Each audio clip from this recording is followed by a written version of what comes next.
అందరికీ నమస్కారం.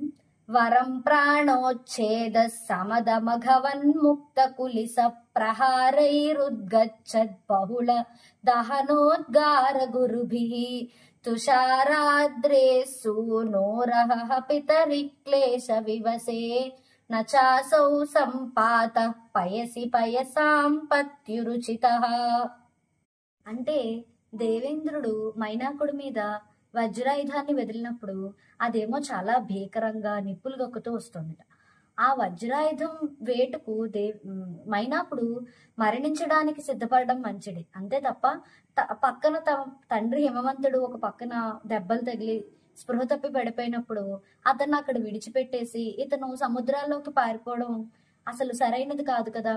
అంటే ఇక్కడ శూరులు వెనుతిరిగి పారిపోవడం అనేది అస్సలు సరైనది కాదు. అది శూరుల లక్షణం ఏమాత్రం కాదు. అవసరమైతే ప్రాణాలను విడిచిపెట్టడానికైనా సిద్ధపడాలి తప్ప అసలు వెనుతిరిగి పారిపోవడం, పిరికితనం చూపించడం ఇలాంటివి చేయకూడదు. ఇది ఇక్కడ భావం.